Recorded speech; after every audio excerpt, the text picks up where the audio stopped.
So my name is Cedric Decorey. I came from the Rosebud Sioux Indian Reservation in South Dakota. We call ourselves Shichangu Lakota. That means the burnt thigh band of the Lakota. In our culture, there's the Lakota. There's many different bands. There's Oglala and Hunkpapa and Shichangu, which is my band. And we're the same people. We're just differentiated by geographic location, where we live, and who was our chief back then. And just the band of people where we live. It's analogous to you have people that live in Portland and people that live in Medford and people that live in Eugene. You're all Oregonians, but you just live in different places. So I grew up in this Lakota Way, and so growing up in that, kind of half on, half off the reservation. My father was in the military, and so I had to live with wherever my family was during the school years. And then when school was out in the summer, I would move to the reservation and live with my grandma, my aunt, and then started spending a lot of time there. Most likely just so that I would, because I was the only boy out of four sisters. My parents had deemed that I would be the one that needed to learn the deeper levels of the traditions and cultures of the Lakota people more. So growing up there and living there, I learned the language and spoke the language, learned the ways, and that was just part of who I am, part of my foundation, my character. And leaving the reservation, I had to try to figure out how to integrate into white society. See, there's a lot of animosities, not just on the reservation, but in cities. We lived in a city that was close to the reservation, and so when two cultural groups live close by each other, it makes it a little bit more difficult to understand each other and to come to levels of respect. And so I had long hair, and we were going to a white school. We call it white schools, and white dances versus Indian or powwows. Going to a white school, it was pretty difficult because I was native. I was a Lakota, and I had long hair, and so it was accepted. But yet, when I went back to the reservation, the animosity's there because I'm a half-breed. I'm half French and half Sioux.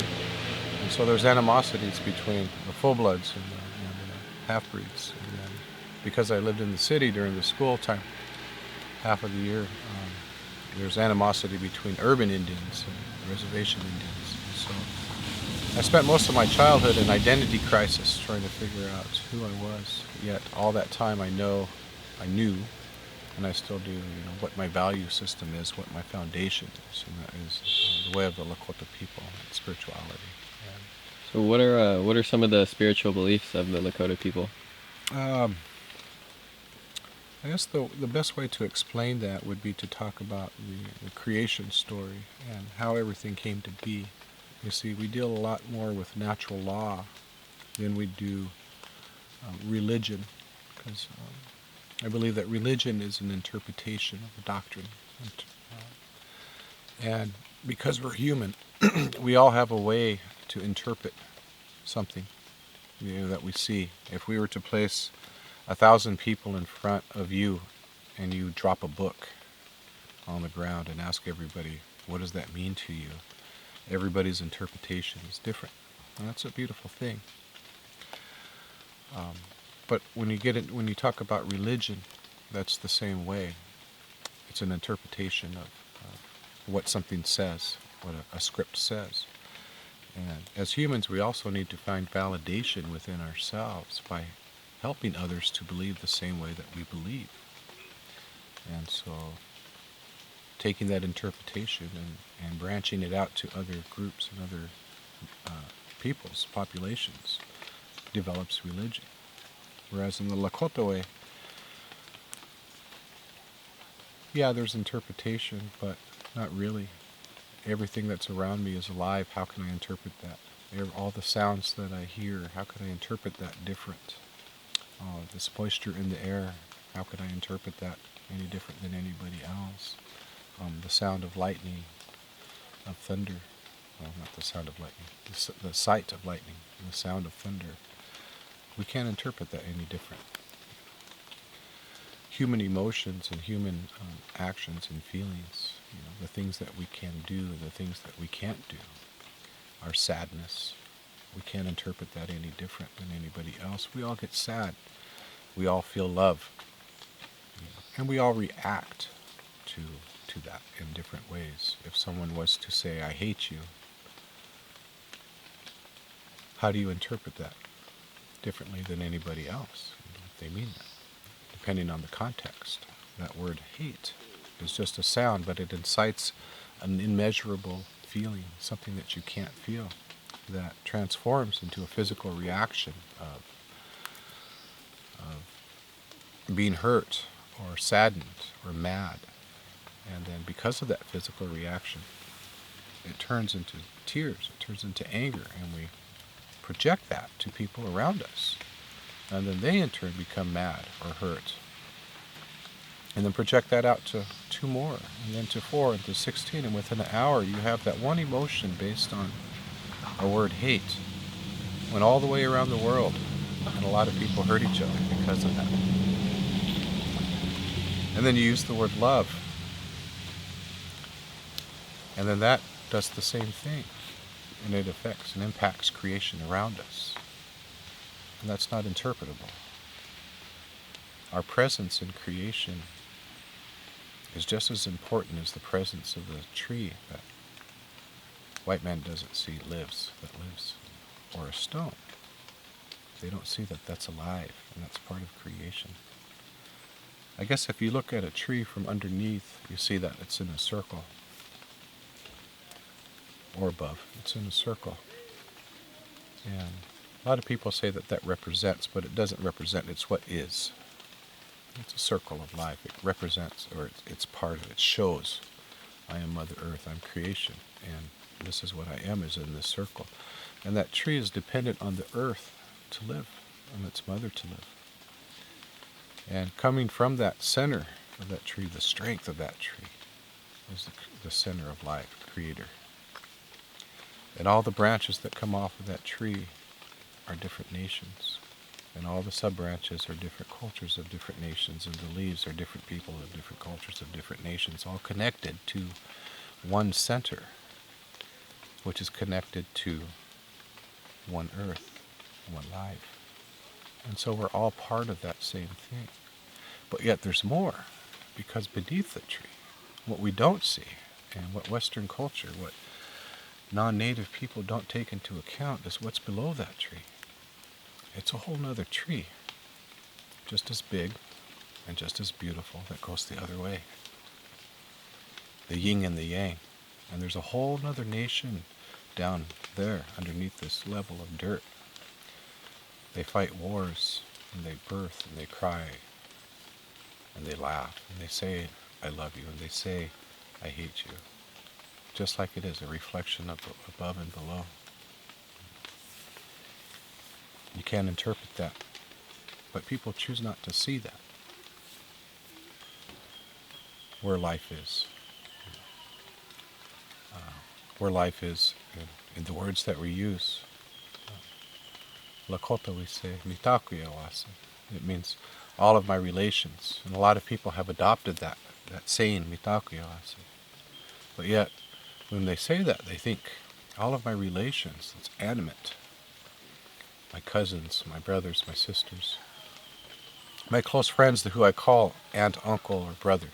Those are all of my relations. But there's more. Just like beneath that tree, there's a whole nother life down there, a whole nother ecology, a whole nother nations down there that are my relations. The sound that we make when somebody passes and we cry, that sound is conceived and born. The laugh is conceived and born, and it exists forever. And that's my relation. And what's going to happen in the future, that's related to me too. And what's happened in the past that has shaped us, who we become, that's related to us too.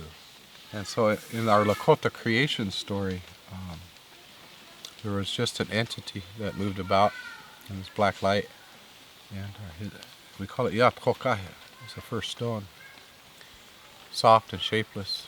He sought for something beautiful. He turned himself inside out, and what came out of him was blue, and it was the first female opening, and it enveloped him and showed him love and showed him all in different colors and different things that he'd never seen and different things that he'd never felt. But yet he couldn't take care of himself because of natural law of generosity, and there was a consequence. And so she reached out from herself, and she threw herself, sacrificed herself, threw part of herself into this black light, and there was created, the Star Nation was born. And later on in that story, she took from that Star Nation and she put them inside of her and him.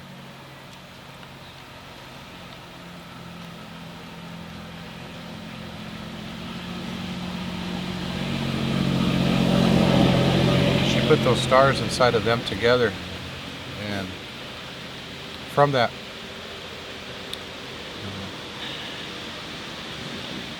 Hard to do an interview at a festival. You can cut and clip them. Yeah, totally.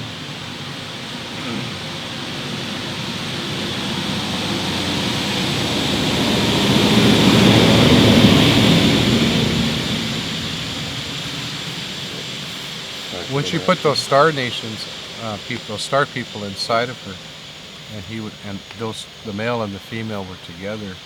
It was like planting a seed or an egg, and from that, all of the people, all of the nations were born. And so, Lakota, we say we come from the Star people, and that's how that story is. That's what it says. We came from the Star Nation because the first female, the water, is the first female. It's the first medicine that we have when we're sick, when we feel bad or anything. We go to that water and it makes us feel better. Water is life. As men, when we're sick and when we're sad, we go to the female, and they can touch us in a place that nobody can. And make us feel a way that nobody else can, because they are life. They're creators. They're the only ones that can create life. We can play a role in that, but we can't do that. And so they're sacred. They're closer to God. And so the difference between native and non-native, and the interpretation of what isn't, is we have a choice to live with the earth or to not live with the earth. It was a movie quote, but it's impacting. But more deeply is an understanding that on the Lakota people, an understanding that how everything in creation and all the people around you treat you as a reflection of your current state of being. And so spiritual health, spiritual practice, without the influence of religion, of somebody else's interpretation, but the influence of a way of Mother Earth that we were taught long ago, and that we know inherently, not through what somebody else taught us, but what we know in our heart, in our spirit, in our brain. That's the way of the earth, and that's the way of spirituality, and that's the way of the Lakota people. There's I've noticed in like the Lakota traditions and a lot of native traditions that they have an understanding, like you were speaking of the spirit that's living through everything. It's commonly referred to as like the Great Spirit now, or the Creator. Could you speak a bit about just what that living spirit is, what the Great Spirit is, and how we can recognize it in our own lives? Mm-hmm. Okay. When you think about Christianity, and I'm not down talking Christianity, there's a beautiful creation story there. I don't know what book it's called, Genesis, where it talks about God took 7 days to create everything. And then later on it says, and then he rested. That based on the assumption that God is a male.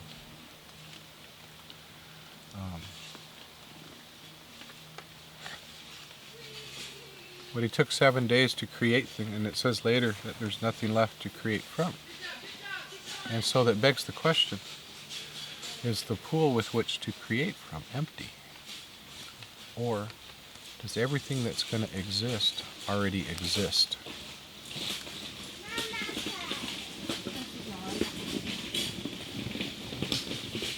And that's where we come to in the Lakota spirituality, is that everything that is going to be here is already here. It's just creation is always moving, just like the earth is always moving. It's like our lives are always moving, our minds, space, planets, everything, stars, it's always moving. It has to move. And so everything, again, that is going to exist is already here. It just moves into something else. And so the question about change in the in creation and in people and how people hold on from a Lakota perspective, from my perspective, is that we talked about everything in creation has to move. Everything's always moving and transforming into something new. And we see that in our lives when something bad happens. We make a conscious choice to focus on the negative of that event. And for the most part, we all do that. But within that is growth. And so there's movement. In the human emotion, in the psyche of the human, there's always movement. We have to move. Yet sometimes fear comes in too. A lot of times fear comes in too. And social norms, I guess, transgenerational trauma and carryover sometimes teach people to just stay complacent and to stay in that state and not move forward or move out or look at it differently, the reframe. What growth came out of that, or how did I change as a result of it? How did I improve? And so for people, it's about stepping through fear, whereas in Lakota, that's happened. It happens because we're humans, and it's easy to stay in there. But when we look at experiences and words and all of those things, there's nothing more than just energy and power. They talk in mental health about bottling up and the effects of bottling up. And so what that is the energy or the power that comes from a word, love or hate. There's a power in that, and that sticks with us. And there's a power in experiences because those are born and are conceived and born as well. And they'll stick with us, even though they may not be directly related to us, but we witnessed it and they stick with us. And so we smudge as Native people. We smudge. We use these medicines and we burn it with the smoke to wash ourselves off and to take away the impact of that experience or those words, be it good or bad, either way. It's not just about clearing off and purification of negative stuff. It's about positive too, because sometimes we can get too much good stuff, and when that happens, we fall out of balance. If that Libra scale, you get too much bad, you're out of balance, too much good, then you start to lose compassion. Your ego starts to grow and get in the way. So that's why we smudge, is to balance that, to wipe that stuff off. But when we talk about changing, and the choice is not to make change, the effect of it is the power that's in the experience and in the word stays if we don't clean, if we don't give back to the earth. It stays with us. And it builds, and then it builds, and then it builds, like that bottling.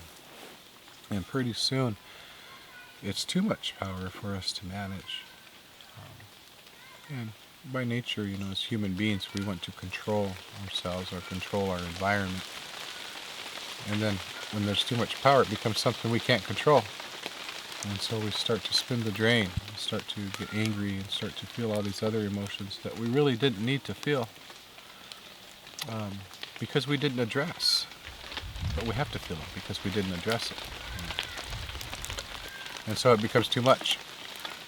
And without that release, there's a tipping point. And the result is you didn't change. You didn't recognize the change that was happening around you. That creation was moving. You just didn't move with it. You moved against it. You moved selfishly. And we're not a selfish people. We're part of creation, and so our job is to take care of creation and Mother Earth. As warriors, as native and indigenous people across the board, we're Earth people. And we can't take care of the Earth if we're selfishly.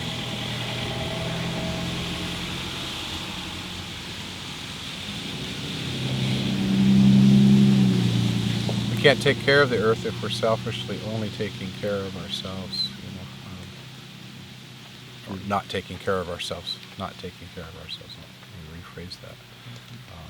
And going to ceremony and doing the things that we have to do to make sure that we're balanced, so that we can genuinely and authentically be the caretakers of ourselves, our families, for Mother Earth of creation.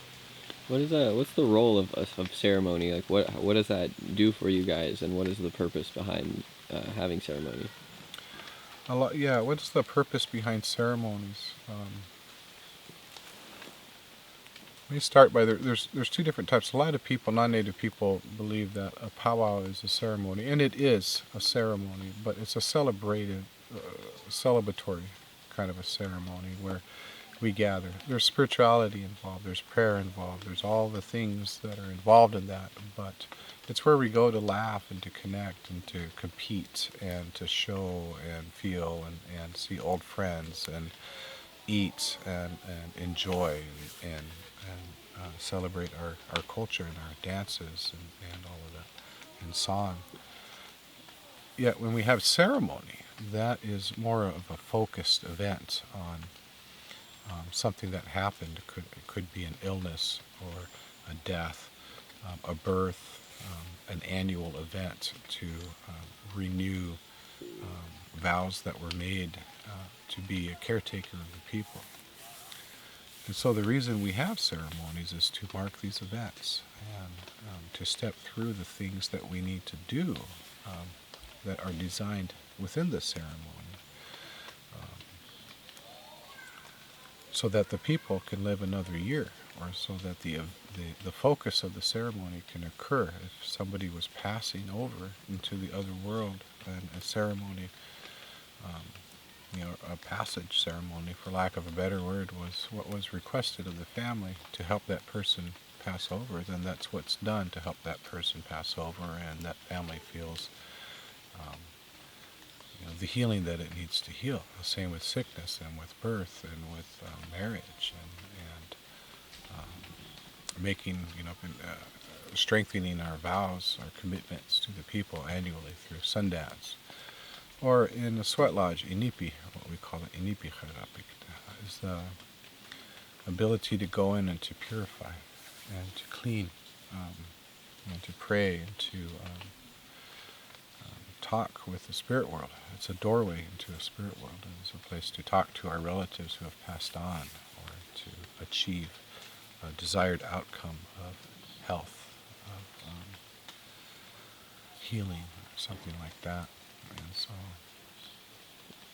What is the spirit world, and like how can non-native people or any people recognize the spirit world?